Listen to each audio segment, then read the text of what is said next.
We have a we have a conflict too because it's I wanted to listen to the Q3 Security Suite Innovation update today, which is happening right now. Yeah, it's Bust some this balls is on that call. this is one of the challenges with the big corporation too, is they'll keep scheduling things next week, not even 2 weeks out. I'm like, I've got like 5 days. I'm like, dude, I'm booked out for a month. I'm never gonna make that call. Good morning, Enrique! Good Enrique. morning, guys. Good Good Good morning. morning. Buenos dias. Buenos dias, Senor Ben. Funny, Oh, Ben. Cafe himself. I have like the next 2 hours are double booked. It's just like whatever. Ah, I'll This go to is the our one new that I want to existence. go to. I know, right? No, our standing pro services meeting every 2 weeks is in direct conflict with this every single time. So Yeah, there's just some things I'm just not going to be able to ever show up for. it's okay. Yeah. You're not missing Good much. morning, everyone. Thanks for joining as always. Nice, quiet little morning for a few of us here. I hope that life is good for all y'all.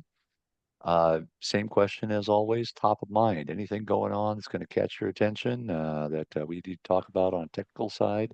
Anything we can deep dive into? Anything with the new and amazing releases that we can help you understand? Tell me what's shaking. So I've got a question.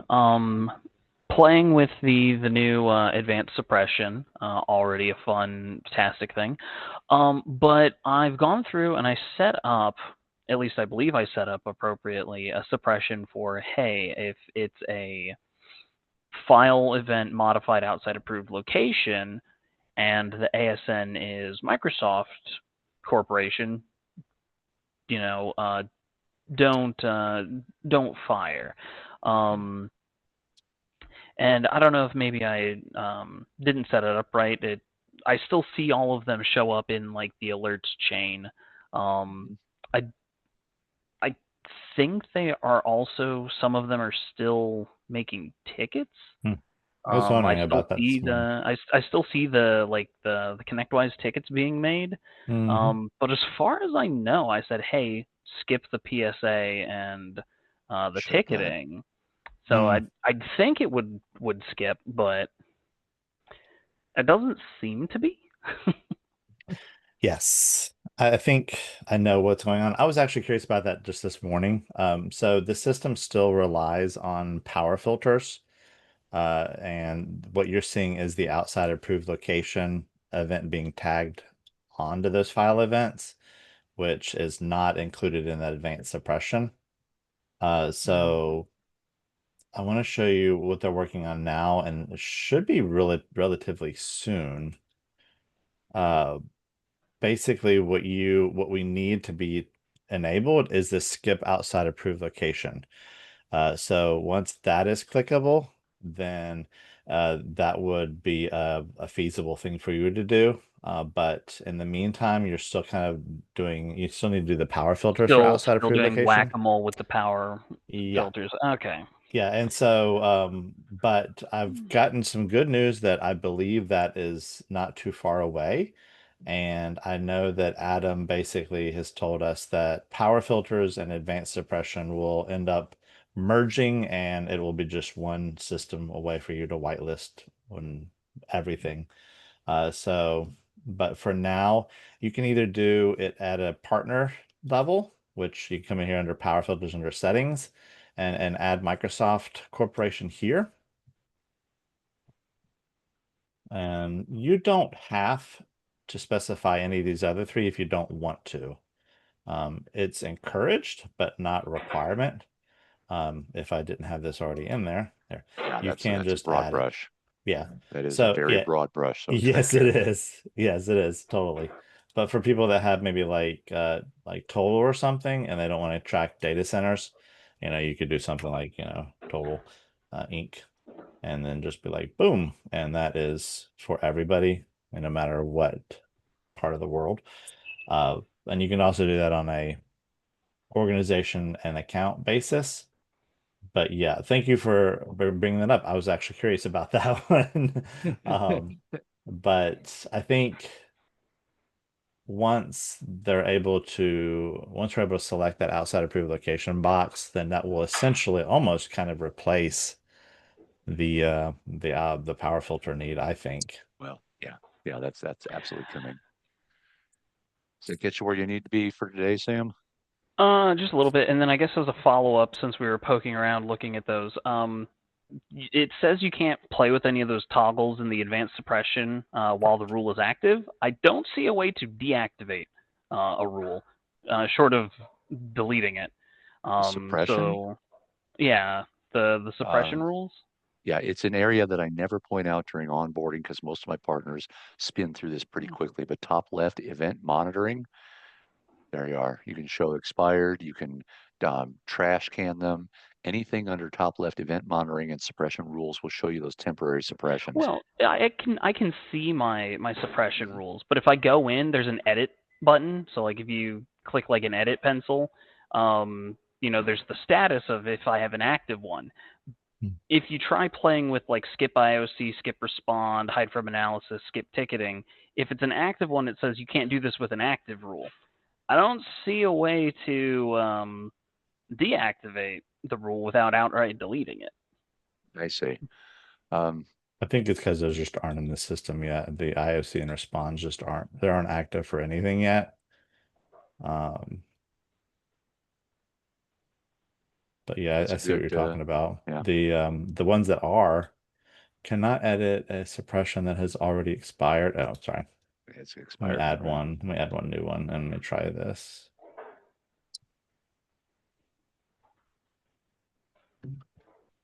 Jesse, Mr. Kennedy, Mr. Babiak, we see you, man. Hang tight.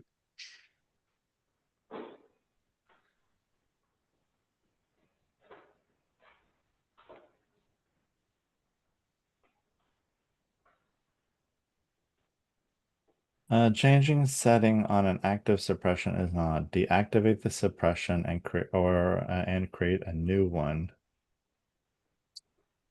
Okay, so let's see. So the only way is to trash it and build it again from scratch, basically. I guess so. That's weird. I would assume editing is going to be something that they'll do.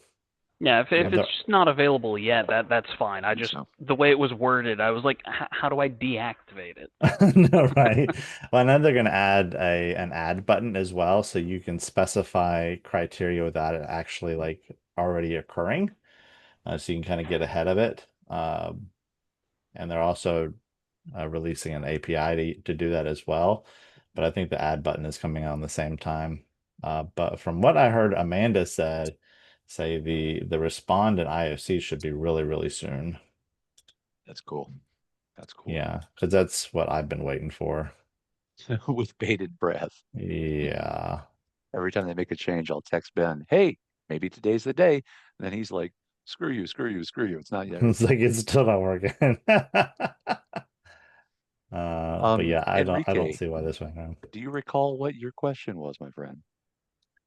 Yes, I do. Oh, it's for Senor Ben. So I don't know why I logged into SaaS alerts. You should have me prohibited from logging in, but I did. And I saw I now have a section of IOCs, but there's nothing in there. Yep. All of ours are still in respond. But the IOCs will come as soon as advanced suppressions respond and IOCs come out, because the last thing that we want to have to do was create custom IOCs for organizations, considering we can't, I don't know why, but we can't delete them. We can only archive them. And I didn't want to like flood your IOCs with a bunch of custom ones like we have to do with respond. So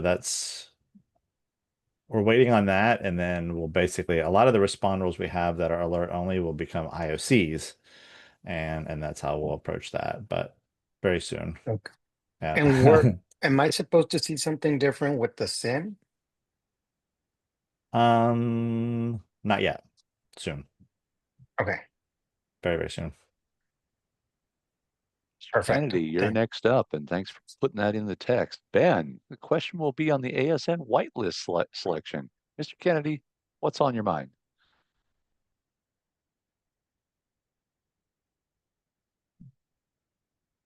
lose Mr. Kennedy?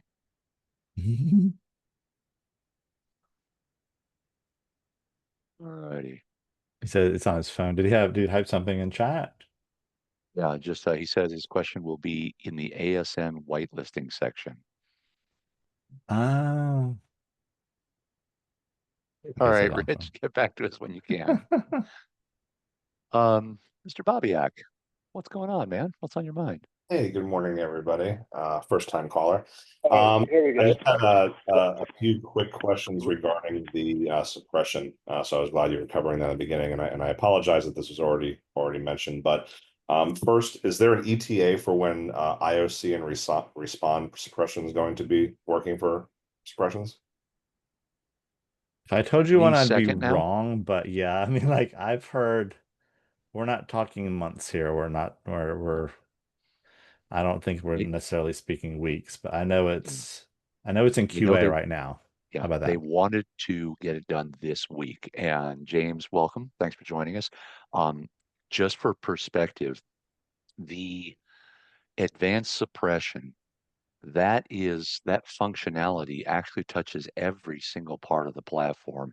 It is a very sensitive area. So they are proceeding with the utmost caution. They don't want to break anything else. And so, yeah, it's been available in the testing area for where we do our automated testing for some times, and they keep finding little, one-off edge cases that are going to break it they're going to break something for someone. So I think the basic functionality is done. It's just making sure that it's not going to break something else. And their original intent was, Dev's original intent was to have it done this month. That's going to slide till next month. And then I'm on vacation and we'll stop caring. But by the time I come back, I'm pretty sure it'll be there. Awesome. I appreciate that. Yeah. And the transparency and Yeah. I mean, because that's going to be a huge value add for us, Same. there. Yeah. All right, two other quick questions. I came across suppression rules just playing around recently, and I noticed that there was two that were created by system@saasalerts.com, and everything is checked under the skip section, including IOCs and respond. And do you know why they were created? I think around August 13th for two clients. Do you know why or how these two system@saasalert.com suppressions were created? That's a new one on No. me. I Yeah. do. So those system at saasalerts.com were created automatically. There was a suppression already in place when some update must have been rolled out. Same for me. So I can prove those without causing any issues. They should end unless it was a There- suppression that was set for not to end, if that was One was set possible. to end in November, and one was set to end January 2026. I'd say delete it unless Okay. you still need them. I don't know what they're for. I think they were for. It didn't look like it was going to cause an issue, but I figured I'd ask. No, I really appreciate that. Stephen or James, if you'd be so kind, screen grab that and email it to me. Sure. Please. Sure. I want to talk to our dev team because we have always kind of stood proudly on SaaS Alerts does nothing automatically. You guys have to turn stuff on.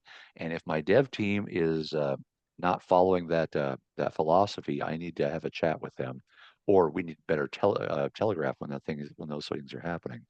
Can you put So- your email in the chat just so I'll shoot over a screenshot. Absolutely, I really appreciate that. Yeah, where's the chat? And last one, could you? I noticed you mentioned, or somebody mentioned that there was going to be some API integration for the suppression. Can you maybe provide a little more details about what that will hopefully entail? Like, would that allow us to create like actually it came up in a conversation today where as like an idea was that like, okay, a client is or a user at a client's going to be traveling to some country they would normally alert for, as opposed to us manually creating a travel exception to say suppress everything for this user at this client from this country code. We could somehow create that automatically with an expiration date. Absolutely, James. I think Yes. my friend Ben is about to show you that same concept. We've had people using N8N and Roost to do similar things. Fill out the Google form. It pushes that during certain dates into Microsoft and into our side. Ben? Yeah. Most likely it'll be under our Swagger hub, and it will most likely be under functions and reports because that's currently where The whitelists live now that have that functionality without the ability to obviously set a date. You could craft something and build something that would do that through power filters. They still call it whitelist here, but it's power filters. But yeah, I believe the plan is for the API to be released at the same time as the full functionality of advanced suppression is pushed out. That's one thing, the same reason I want it as well. So I'm actually a very big advocate, and you can ask Anthony every single time we have a product call. I'm usually asking about the timeline for Respond and IOCs and API for that. So yeah. And just for perspective, it was floated, hey, let's just get this into the GUI and get this functionality out, which is very much Yeah. how SaaS Alerts has operated for a lot of years. And Ben was a strong advocate for, listen, if it's in the GUI, it's got to be in the API. Don't release these on a separate schedule. So that is those both, knock wood, should happen at the same moment. On that note about something being in one but not the other, is there going to be the ability to actually, and I'm speaking kind of, I'm probably not using the correct terminology because our development team handles it, but from what I understand, I guess for the webhook API, like as far as like sending alerts to a particular address, you configure that through the API, but there's no way to actually see that and how it's configured per organization in the GUI. Is there any way we could actually see what the organization's configuration is for that without having to use the API? We could make that a feature request for sure. I know what you're talking about, basically being able to view the subscriptions that are out there. Correct. And you're right, you can only see the domains that you've approved with the GUI. But I don't see that being a hard ask, honestly, because you can do it so easily through the API. So Anthony, I would make that a note request just to be able to view that. I'll see if I can create one. Absolutely. And with the way this works, hang on.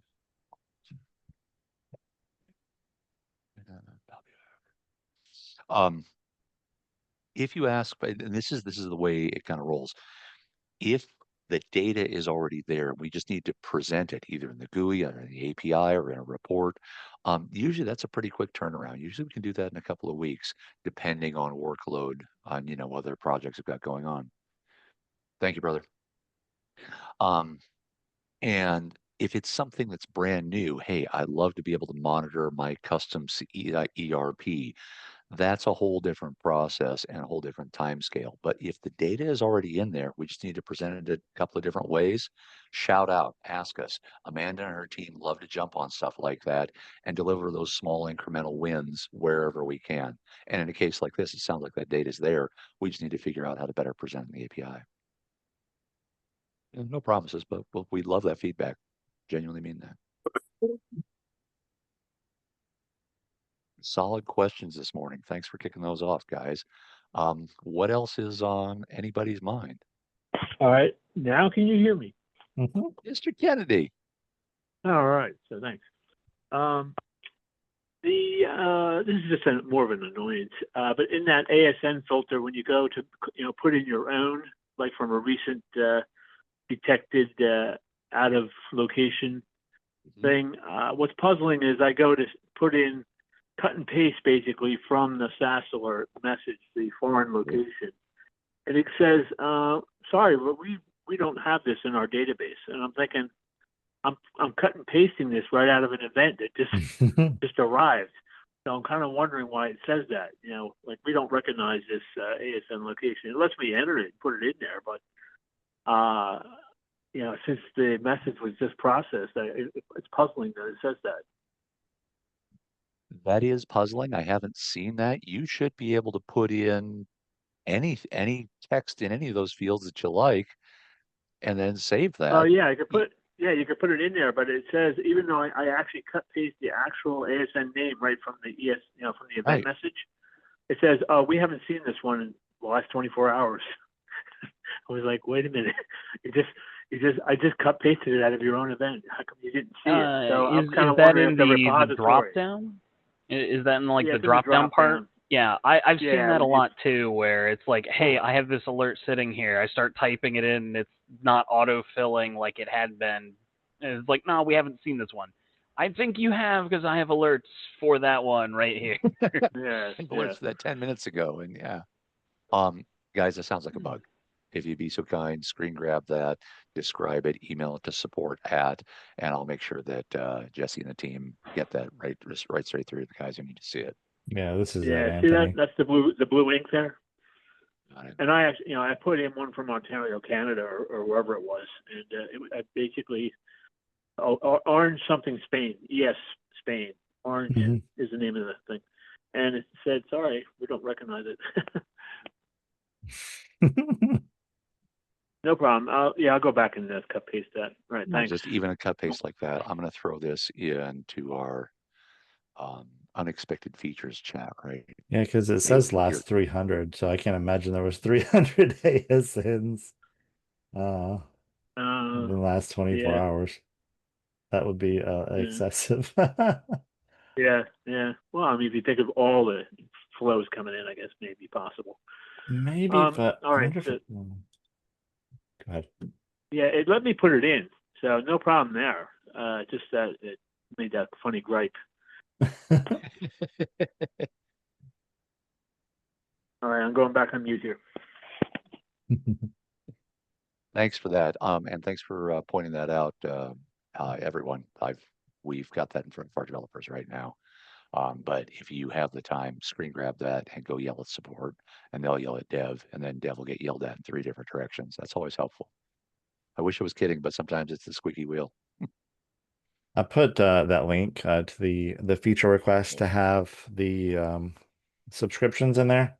And if you don't have nulled access, guys, just bug Anthony. Or Logan, he's got the juice now.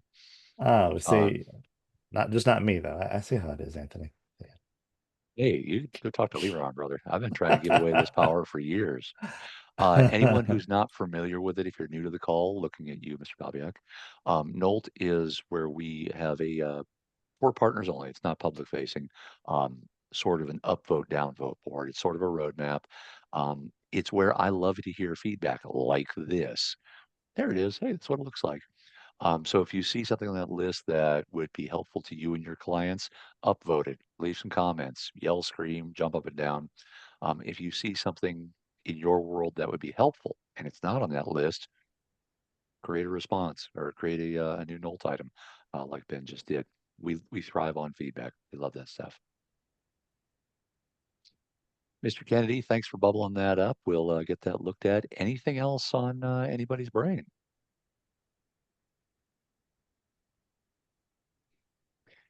Going to be one of those quiet kind of calls then. Ben, anything new and shiny that we need to show off for these good folks? I wanted to add to what you were talking about with Note.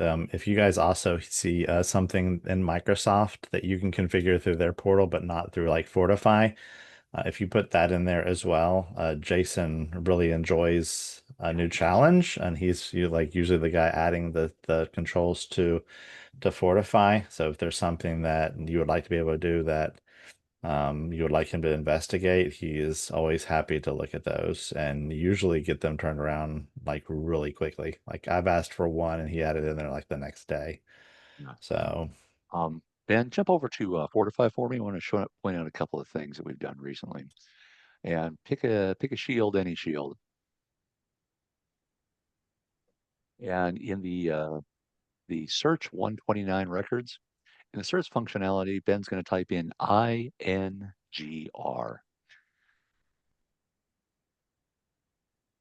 So anybody who's had their ear to the ground in security has heard that Ingram Micro had some challenges recently. And if you have clients that maybe used to use Ingram Micro, if you put this control in place, that exploit will no longer be able to affect them. If that pathway was out in the wind. If you're currently using Ingram Micro and you want to make sure that nobody can get in there and do anything until you are confident with what's coming out of Ingram Micro, you could put this in place. So that came up in the world, and we were able to react to that, as Ben said, quite quickly. And we had that out, I think, within 10 days or 14 days or something. So what, I mean, if people are using Ingram Micro, what are you actually trying to prevent? part of As I understand it, Ingram Micro, when they're selling a software, has some sort of pipeline where they can reach in and do counts and make changes and things like that. This disallows that. So then that All right. does become a little bit more of a mechanical lift to do any changes, but also it's making to make sure that bad guys can't use that same path to get into your systems and do bad things. Rich, like always, it's maybe not that exact functionality that I'm concerned about. It's that 0-day exploit that allows them to elevate privileges or make some really serious changes that I can't yet see. If I close that door to all traffic, then that can't happen. And you can set it to report only if you just want to evaluate what it would have done. So you don't have to immediately turn it on. Yeah, after we discussed it on one of the other meetings, I went back and I happened to notice one of our clients did use it, and I was just wondering, like, what to do about it. So, thanks for this information. Yeah, yeah. And we're not always, the fastest on the draw, but we try. Another one instead of INGR is direct, DIRE. Anybody who's used to direct send, it's been around forever. It's still an exploit. If you still have scanners that have to go directly to mailboxes, you may not be able to turn this off. But if you turn off direct send, that is closing another potential door. So read up on that one if you're not used to it. That's a favorite during pen testing.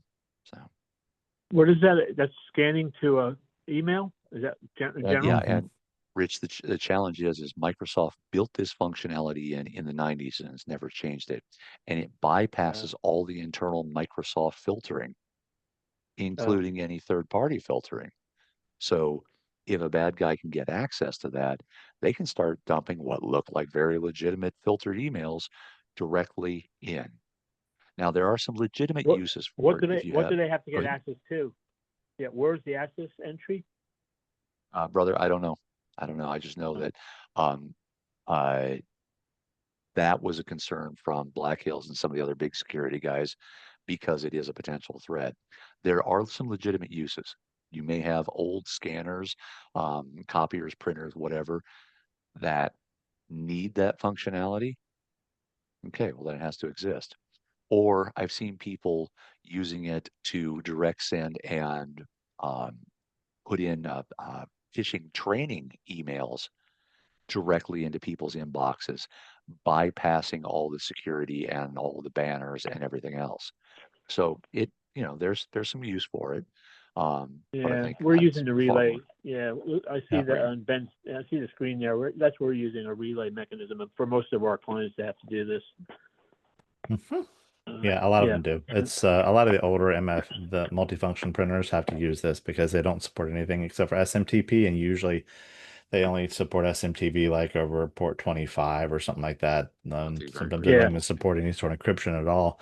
And so you kind of are forced to use this. But if you do have clients that are using like SMTP to go or some other service, it's something you can get away with turning off. Most of the ones that we use, most of them are using SMTP to go. So I think we're covered there. Yeah. There was one odd one that had to go to Azure. It was a HIPAA client that had the scanning was a headache. They wanted it to go directly to Azure for some reason, so they had to do a bunch of tricks to get that to work. So, James, what's rattling around in the brain pan?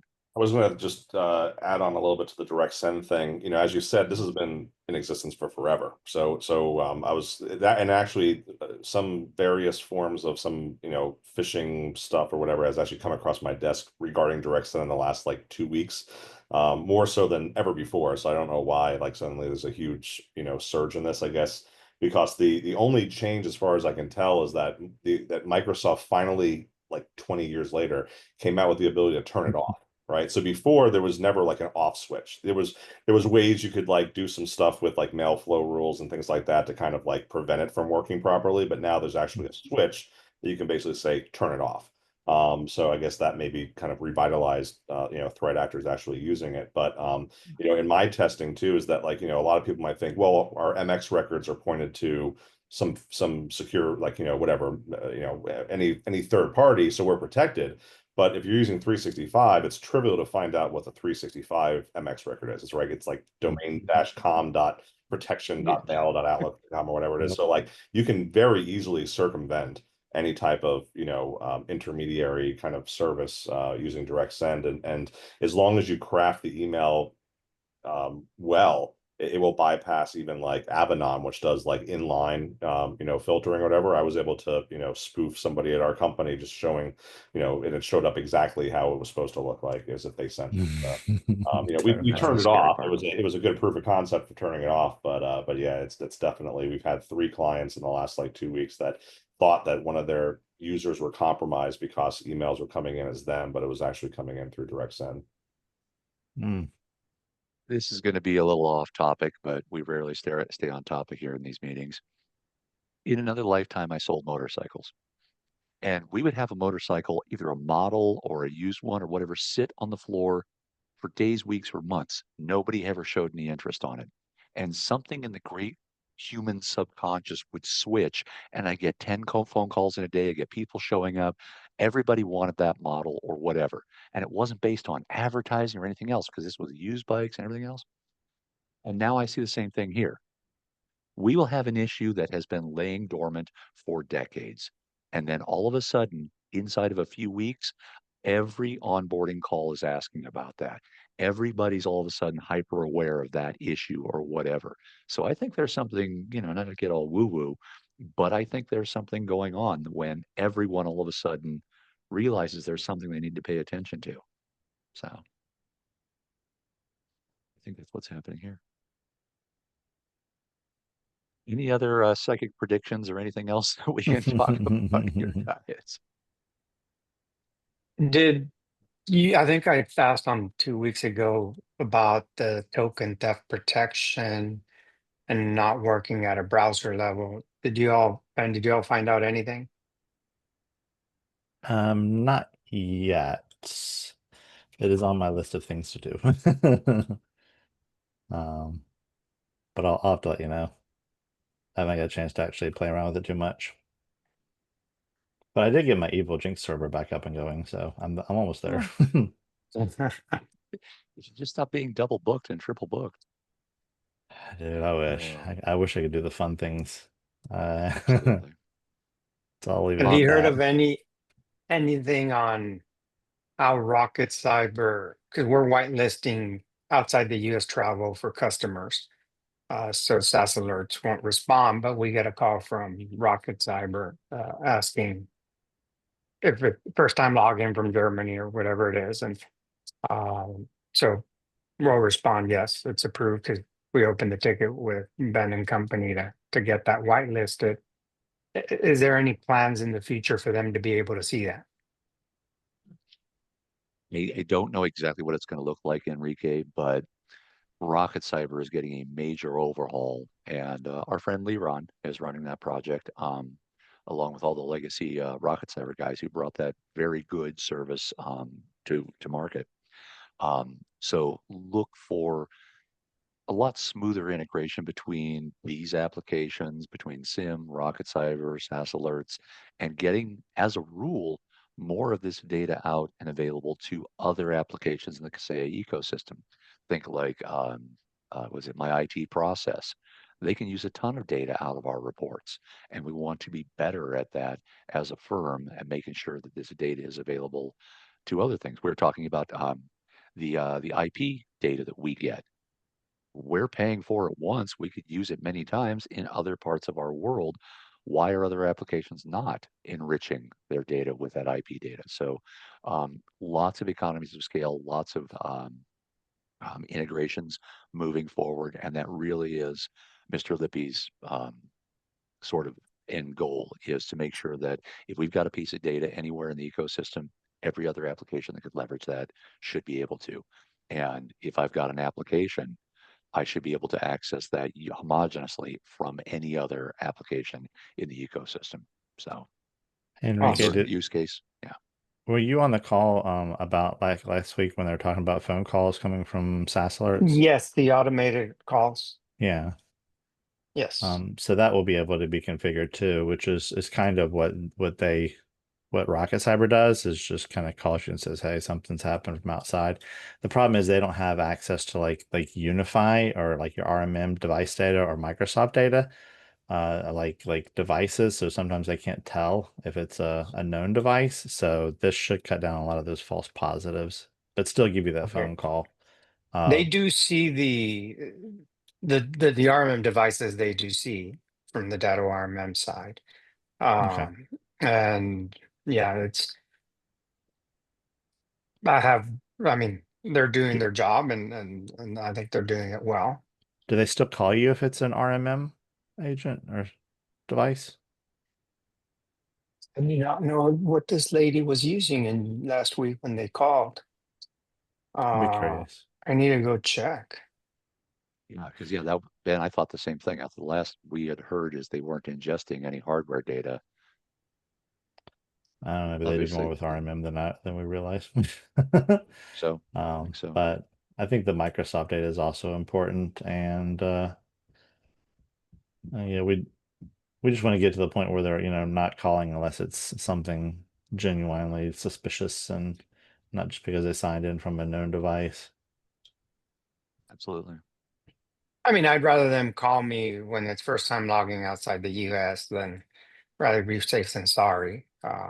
Sometimes it's at 3 a.m., sometimes it's at 4 a.m., but again, that's our job. So That's I'd the job. rather check because I immediately reach out to the help desk and ask them, "Hey guys, did we whitelist this?" And they're like, "Yes, okay, perfect." I think they also want to add some sort of like tool ability to the phone calls too. I know that was kind of tossed around, like, is this legit? One for yes, two for no, and then like I think it'd be cool to have the agent perform. It's automated, obviously, from SaaS alerts, but to be able to perform an action, I think that'd be kind of nifty. Yeah, press Would be 9 to awesome. delete that user.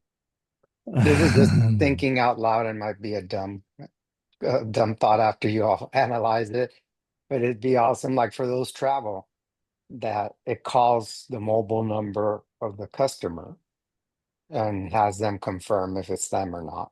I know there's a lot of different risks and things involved, but I think that'd be awesome. I Yeah, think I think one of the people at Roost set up something like that. We were talking about it, like, and it would basically like if something happened, Roost would go through, look up the person's mobile phone number in Azure or RMM or somewhere that was stored, and then send them a text message and say, "Hey, we're seeing activity from this. Is this you? Yes or no?" And if they respond no, then it would hit our API and block the account or kick them out or something, which our API is completely capable of. You can perform an API call and expire sessions on someone's account or block them. So any sort of workflow automation is capable of doing just that. It's just a matter of boy, we don't know the customer's phone numbers, right? right. Like we don't keep a database of that information in our system.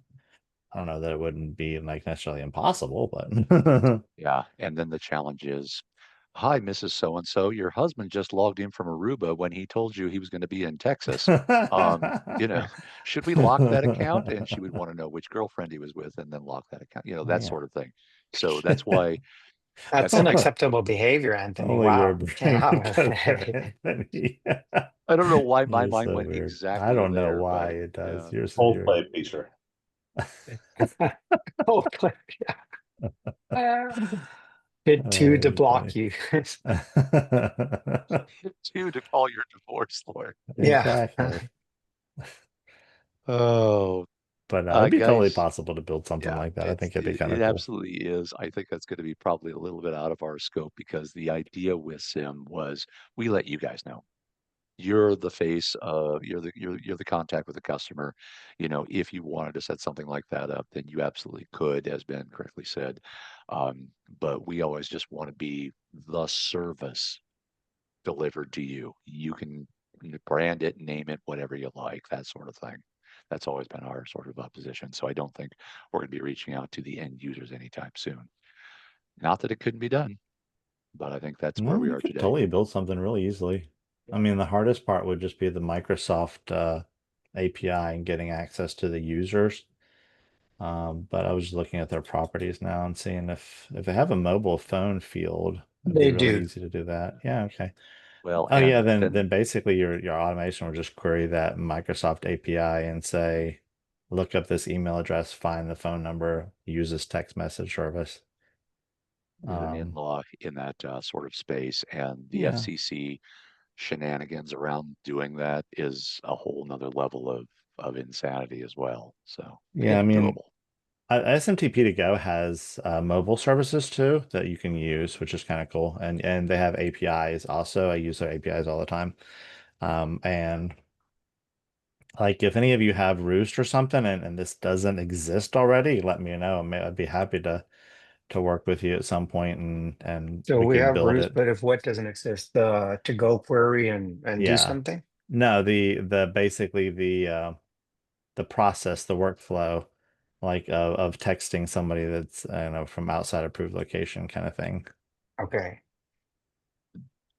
I wonder where Roost is getting it from because we keep that in Halo, and some customers have it in their Microsoft environment. I think Microsoft would be easier because that way you could no Yeah, matter what standardize. PSA you had. Yeah, exactly. And if you're using AD sync, I would think that'd be one of those things could also sync over from your if you have an on-prem server or something. But yeah, I know Roost has to have a Microsoft integration. The question is, does it query user information? And then from there, it's really easy to It does reverse those. because it reports it's monitoring for duplicate emails or very similar emails. So yeah, it does have access to the data. That's cool. So I've never used their system. I have yet to been able to convince someone to give me an NFR. I know I could build that with like an 8N or something. We But might have to if add you to our Roost, Ben. there you go. So you can go play it. Seriously. I mean, if it I helps the know. community, I know. it's I know they have they have community templates, and I think it would be good for both services to Roost have and that. SaaS Kaseya, Yeah. yeah. But It's Yeah, funny you we'll mentioned that, touch Ben, base. because looking for those kinds of duplicates, that's how that Australian partner found that there was one remote worker working for two financial firms because they found duplicate phone number and address and personal emails and things working for two different companies. She was double dipping. She had worked for one financial firm doing mortgages or something for a decade, and she took a job with somebody else, and they were able to spot that because they had access to both of those data sets, and they were looking for duplicates, and it just was a standard query, and it noticed that we had the same phone number in two different spots. And we have our Roost integrated to everything. CrowdStrike, Kaseya, RMM, Halo, pretty much anything they have. And I thought there's not a SaaS alerts integration. No. I thought there was, but I don't know. There was, when Kaseya purchased us, there was some worry there from Roost. And because we were working with them pretty closely before that all happened, and then they got got cold feet, and that's okay. And they were like, "We just need you to sign an NFR," and I'm like, I don't even know who to send that to in Kaseya. You should have just signed it. El Jefe. They didn't ask for me the position. They were like, "We need your legal to look at this." And I was like, "Yeah, good luck." We So move at the speed just of send legal it some days. signed as El Jefe, the Yeah, boss. there's big company problems. Like, there's like when we're a startup, we knew who did what, but larger company, it's sometimes hard to figure that out. Yeah, even when we were 40 people, sometimes getting legal sign off didn't happen with the alacrity that we might have liked. Well, we didn't have a legal department either, I don't think. I think we had to hire Yep, like a we do Full lawyer. have. speed. I logged into Roost and yeah, I have SaaS alerts connected. Oh, cool. And now to enable automation of SaaS Alerts API, utilize the SaaS Alerts API within Roost workflows to automate tasks such as allowing partners to manage subscriptions with different partners, manage unsent queues at the partner and channel level, and manage endpoints. Yeah. We are. I mean, I can So see the Jake, workflow in my head right now. It would be, like I said, it wouldn't be difficult to build out.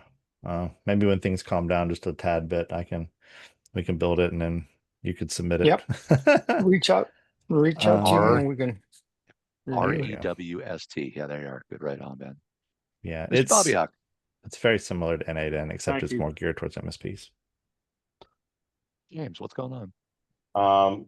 Just a quick question. So regarding IOCs, so this is something I've been kind of digging in recently and looking at being possibly a solution for certain things. But just correct me if I'm wrong. If we have respond rules that are alert only, is there any reason not to move them to IOCs? Nope. I think that's James, the individual plan, right? no, that's absolutely the plan. Respond alert only has been around since Respond came and showed up. The Mm. challenge is it's rather verbose, and the actual triggering event usually gets buried. So you think That's like about, 4 emails. oh yeah, no, it's at the very Well, bottom. I've had a couple of partners say it doesn't exist. I'm just like, keep scrolling. Yeah, keep scrolling, keep scrolling. well, Because Scrolling. I would argue when it doesn't exist, and I have scrolled because like we have but like the best way I can describe it, and I think I talked to you guys in Discord about this, but like we have tons of respond rules, and we basically have them going into Cribble, which then feeds into ServiceNow, and we get like three different messages across the subscription API webhook thing, whatever you want to talk about it, and like we'll get tons of data, but the data is not saying about the actual event; it's saying about the trigger that happens. So like if I create a trigger that says alert if a user logs in from, let's say, China, Russia, or North Korea, it will tell me that trigger was triggered, right? Somebody logged in from either China, Russia, or North Korea, but it won't tell me which one. It won't actually tell me the details. It will give me the username and some other details, but it's missing a lot of the actual event information that looks like it would come across. I haven't been able to test it yet, but it looks like that might come across with an IOC. That's exactly what the a couple of purposes, but yes, IOCs is exactly that, to give you exactly what you want in that alert. You can pull out any of that tabular information, the short codes, the common short codes, and plug in there. And the other idea, James, is if I get a IOC alert in, you could have built it to say, hey, here are the three pieces of data any engineer would need. You don't have to wade through all the rest. I've put in front of you, as an experienced engineer, I know what you're going to need. I put in front of you what you're going to need to do an analysis. And because the description fields are completely editable, partners have put in, hey, if this happens during daylight hours, go to the run book, page 5, paragraph 3, and execute. If this happens outside of business hours, page 5, paragraph 3, and go get Mr. Babiak out of bed. That's the kind of functionality that our larger partners have been asking for a while, so they can put their own playbook, their own custom processes in there, so that a year from now, when you've forgotten you even built that and you get it at 2 a.m., there's clear instructions, or that summer intern or that new hire that doesn't know your process yet. And because it can be very granular and very stacked, maybe you have one IOC that says, hey, somebody logged in from China, and a different one that says, hey, somebody logged in from Uzbekistan, and third, somebody logged in from North Korea. Then nest or stack those to create, maybe those are all low, but when those are stacked with other IOCs or other criteria, then generate an alert only, or feed any of those IOCs into a respond rule action. Now, as the world evolves, if I change one core IOC, it trickles up and will update all the rest of those. And that was something else that our partners, some of our largest partners, have been asking for. So does that kind of track on the use cases for IOCs? Yeah, I think so. And then, once I actually get to start playing with them, like I said, we have to I gotta get our development team to fix some stuff on the Cribble side to ingest them properly. But I think that will definitely solve the problem we have with just kind of a lack of useful information, if you will, coming into the ticketing system for respawn rules. And also, again, getting because I have it also set up to do an email notification into Teams for certain ones that are remediated, just so the team is kind of aware, like, hey, this is super critical. But we get 3 emails for every response. Like we get this was trigger, this was for me, I forget the exact order, but there's basically 3 emails for every event. So it was getting a You single get, one. hey, we were able to alert you. Hey, we attempted to alert you. Hey, here's this, and it's in reverse order, and it's maddening.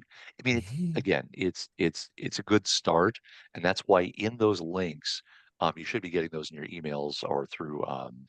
Let me take a step back. If you had a different API like Autotask or whatever, then there's a big blue link in the ticket itself that would launch back into SaaS alerts. So if a We do tier have one that. guy, what's Yeah, that? there is the respawn link. That's Cool. Yeah, cool. Right. I just want to make sure you're seeing that. I Yeah. put in a I did feature see that. request for the API, but because we do that something similar for MSA, we didn't want to be able to go into SaaS sorts and pull up all those events as well. So we were totally on board with that. And so I requested this to be put into the email, which is kind of how we ingest our events, is this respond event detail and IOC event detail. And that will send you all of the trigger information as well. But the downside is it's via email. So unless you're parsing it or something, it may be a little bit of an annoyance. But I did put a feature request in for the trigger event details through the API, if there's a way to add that to the respond API or webhooks. Now, would that for that email there, would that apply, like would that send an email for every event or just the ones that you actually specify send an email? That would do for everything respond related, IOC related, and everything else. As far as I know, there's not currently a way just to turn it off like general alerts. So you make that toggle, and I know this is like a development thing, but like if you could put that toggle there on the Yeah. actual email line for respond email alert, so you can do it on an alert or rule by rule basis, that would make things much more useful, I think. No, I think he's talking about right here, Anthony. I was trying to circle that for our friend Tina. Yeah, like right you on the very bottom under response where you can specify email. Yeah, right there, and just have like where you can have like either do it. I mean, you probably just want to do it globally, but you could have a little checkbox there that says give me the respond detail, and then on the IOC page have the same thing. No, that's a good idea. I'll put that as a feature request too. Because we don't want to get like the team's notifications, and I do it sometimes directly to me just for when I'm testing a rule before I want to turn it live.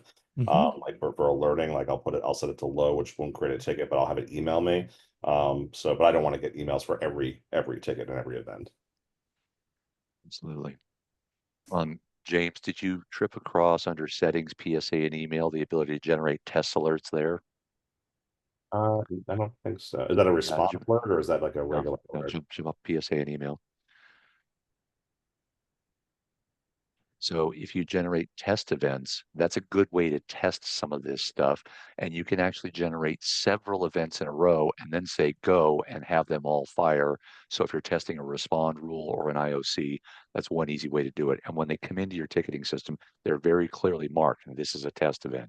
Now, but that has to be a PSA integration, right? Oh, you're right. Sorry. That's why you're not seeing it, because you don't have a PSA. You're just using email and API.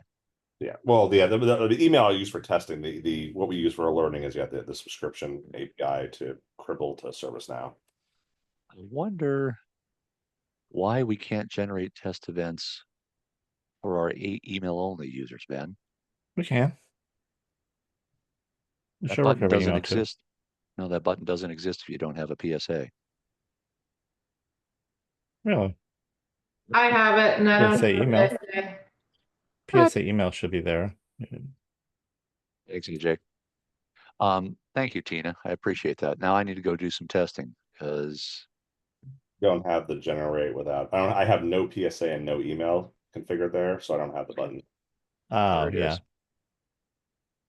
And I'm adding those extra details for our team to look at. I mean, we may have a somewhat more unique system than most of them. Well, and actually, James, that's why I'm really glad that you joined the conversation, because you're not alone.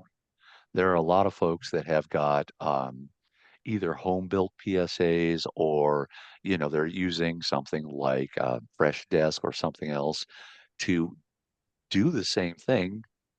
It takes some lifting, but that idea that I could then begin to stack some of those criteria using whatever functionality you're using with Scribble or what have you, I think what people need to know that exists. If you've gone to the trouble to build out your own PSA system and it's not one of the turnkey options, this can be helpful to you, and this can be a curated experience for your tier one guys. So I genuinely appreciate you kind of inspiring that little madness in others. Yeah, and the generate alert would have been useful when we were testing and setting up respond, because like I had to like basically like get on some VPN to some country Yeah, that would trigger an exactly. alert and actually log in as some user to trigger or something, and Yeah. had to wait for it to actually catch it. And so yeah, having some button just to do all that would have made things much easier. That's that's just a blind spot because so many of our folks, I'm not going to say you're in a minority, but the majority of folks are using a PSA. And if they're not using a PSA, like our friend Tina, they're using an email system. And the people who are somewhere in the middle there, like you, James, that's you're not a complete edge case, but you're an outlier, and we need to support that better. Great conversations, folks. Thanks for everybody. Let's talk open source free. I was just wondering why Tina uses email, if it's a convenience thing or a cost thing or just. I'd love to hear Tina's opinion if she feels like speaking. No, She's just she got like, shy. no. She's blushing. You could do it, Tina. Come on. Nice.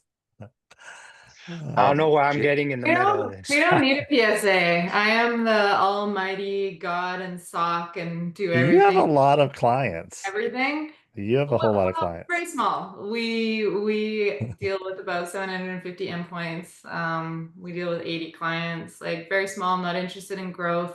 That's not And small. very personalized. We are Kale and I, you speak to us, we answer, you email us, you text us. I have no need for a PSA. I like to do everything manually. I hate automation. I am OCD perfectionist. We're not looking to scale for growth. We're looking to cut back on our client base. So that's why we don't need to use one. We don't need it. It's not about money.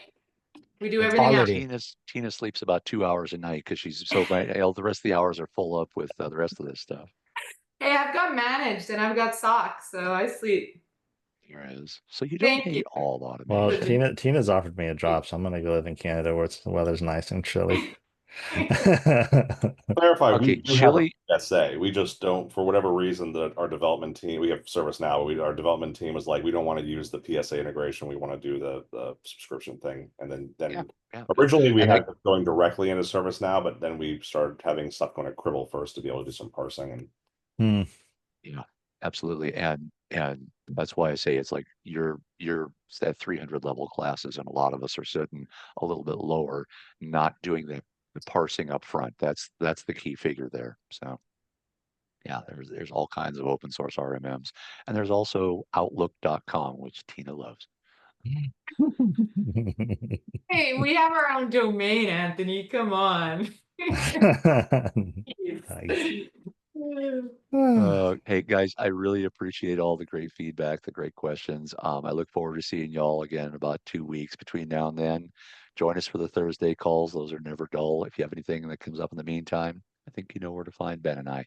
If you don't, just email Ben at me. Okay, that's not actually his email address, but not for all. Anybody, if you don't, you're out of anything. Guys, y'all take care. Thank you. Adios. Yeah. Hi guys.